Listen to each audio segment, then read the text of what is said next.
Hello and welcome back to PhD Pathshala. तो जैसा कि आप सभी जानते हैं, इस चैनल पर हम आपके लिए पीएचडी एडमिशन एंड वैकेंसी से रिलेटेड अपडेट लाते रहते हैं। तो जिन्होंने अभी तक सब्सक्राइब नहीं किया है, जल्दी फटाफट से सब्सक्राइब कर लीजिए। और चाहिए तो आप हमारा टेलीग्राम चैनल भी फॉलो कर सकते हैं, लिंक आपको डिस्क्रिप्शन बॉक्स में मिल जाएगा।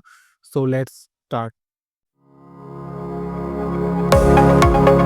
ओके, सो एक और नई पीएचडी एडमिशन की अपडेट आ गई है आप लोगों के लिए। तो इस दौरान हमारी अपडेट तो सीधे महात्मा गांधी राष्ट्रीय विद्यापीठ वाराणसी से आ रही है। तो महात्मा गांधी राष्ट्रीय विद्यापीठ ये भी एक स्टेट लेवल की यूनिवर्सिटी है। इसने जो अपना पीएचडी एडमिशन उसके जो नोटिफिकेशन है वो निकाले हैं। तो आगे चलिए पहले देख लेते हैं क्या नोटिफिकेशन आई है, फिर आगे देखते हैं कैसे फॉर्म फिलअप होगा। तो ये कुछ इनका नोटिफिकेशन है महात्मा गांधी राष्ट्रीय विद्यापीठ का। तो आगे देखते हैं पहले क्या क्या दिया हुआ है। सबसे पहले उन्होंने बता दिया कि महात्मा गांधी राष्ट्रीय विद्यापीठ में शैक्षिक 2024-25 में जो शोध प्रवेश पत्र परीक्षा आयोजन विश्वविद्यालय द्वारा निर्धारित समय पर कराया जाएगा। इसमें उन्होंने यह क्लियर कर दिया है कि जो फॉर्म की जो डेट है उसमें एक भी दिन का एक्सटेंशन नहीं दिया जाएगा। जो भी होगा आपका अभी अभी है, कोई भी एक्सटेंशन आपको नहीं मिलने वाला है फॉर्म में। इसके बाद आगे चलते हैं, आगे देखते हैं आगे क्या होता है। तो बाद आगे इनका फॉर्म की डेट बता। फॉर्म आपका 29 सितंबर से स्टार्ट हो गया है, लास्ट डेट इसकी 28 अक्टूबर है। 29 सितंबर को फॉर्म स्टार्ट हुआ, लास्ट डेट 29 अक्टूबर शाम की 8 बजे होने वाली है। उनके इसके बाद आगे चलते हैं। अब आगे हम लोगों को सीट डिस्ट्रीब्यूशन बताइए भी कितनी कितनी सीट इस सब्जेक्ट में वैकेंट है। जैसे कि बात करें इंग्लिश की, तो इंग्लिश में आपका 30 सीट वैकेंट है। उसके बाद अगर आप हिंदी की बात करेंगे तो इसमें से 5 सीट है। और अगर आप हिस्ट्री की बात करते हैं तो 2 सीट है। इसी तरह अलग अलग सभी की अलग अलग सीट है। ईको में बात करेंगे तो 41 सीट है। इसी तरीके अपने अपने सब्जेक्ट में अपनी सीट है। अब अपने सब्जेक्ट के अकॉर्डिंग अपना सीट है, अब आप देख लीजिएगा। सीट के बाद आगे बढ़ते हैं और देखते हैं आगे क्या बताया है। एलिजिबिलिटी की बात की जाइए तो एलिजिबिलिटी के लिए सबसे पहले तो इन्होंने एलिजिबिलिटी जो बेसिक एलिजिबिलिटी होती है कि अगर आपका बैचलर 3 ईयर वाला है और मास्टर 3 ईयर वाला है तो आपका मिनिमम 65% मार्क्स होना चाहिए। यहाँ पे क्लियर कट इन्होंने मेंशन किया बिना किसी तरह कुछ होना चाहिए। अगर आप किसी पास से आपको 5% का मिल जाएगा। कौन सा जिसमें जो बैचलर जो चाहता वो 4 ईयर वाला बैचलर अगर और फिर तो मैथ्स का 75% होना चाहिए मार्क्स ये। इसके बाद आगे एलिजिबिलिटी में उन्होंने ये भी बताया जो हमारे जो यूजीसी मेरिट वाले में जितने जो जेआरएफ है या फिर नेट में जो second category for assistant professor and PhD and qualified for PhD मिली सेकंड और थर्ड पीएचडी से उनको भी इन्होंने एग्जाम कर पाया। मतलब आपकी वजह तो नेशनल लेवल का कोई आपके पास फेलोशिप की एग्जाम है जैसे गेट हो गया, जेआरएफ हो गया, नेट हो गया, तो आप इसमें क्या है एग्जाम्पल कैटेगरी में आएंगे। अदरवाइज आप इनका जो रिसर्च इंटरेस्ट है उसके थ्रू अगर आप भर सकते हैं अगर आप फिर पीवी पर है।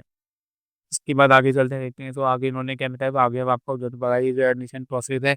तो जो एडमिशन प्रोसेस में पहले फर्स्ट स्टेज में रिसर्च इंटरेस्ट टेस्ट होगा। रिसर्च इंटरेस्ट में जो हमारे ऑन नेट वाले के जितने एप्लीकेंट होंगे चिंता है कि इन्होंने रिसर्च इंटरेस्ट टेस्ट होगा जिसमें लिए पास आपका 2 पेपर रिलेटेड होती है। फर्स्ट बहुत ऊपर होगा जिसमें 50 50 क्वेश्चन होंगे जो क्वेश्चन होगा वो आपका रिसर्च से रिलेटेड होगा। बाकी सेकंड क्वेश्चन होगा जिसमें 100 क्वेश्चन होते हैं वो आपका आपके स्पेसिफिक सब्जेक्ट से रिलेटेड होगा। तो ये तो हो गया। इसके बाद आगे चलते हैं देखते हैं।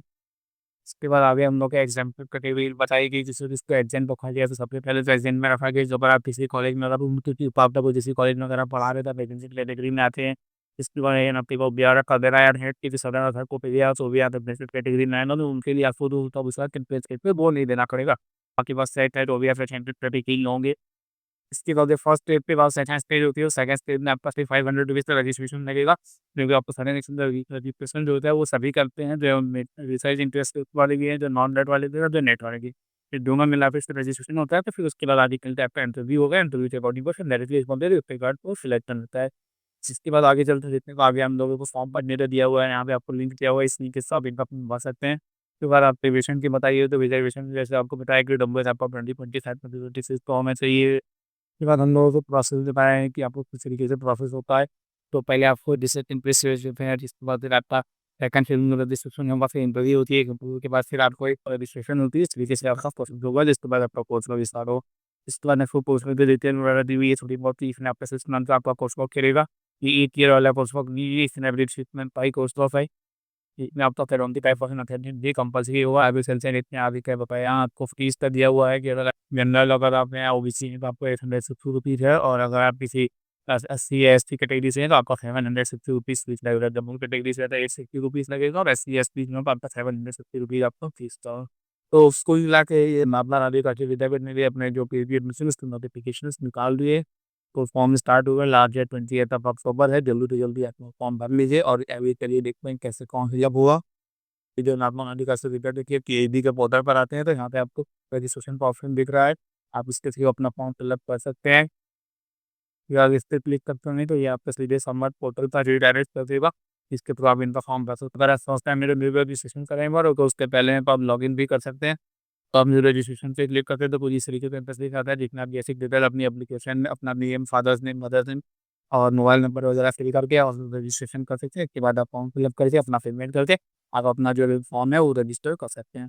तो बाकी अगर आपको अगर फॉर्म भरने में किसी तरह की कोई दिक्कत आ रही है तो आप कमेंट करके बताइएगा, हम लोग उसको रिज़ॉल्व करने की कोशिश करेंगे। और बाकी इसी तरीके की और नई-नई अपडेट के लिए सब्सक्राइब कर लीजिए हमारा चैनल पीयूडी पाठशाला। Thank you.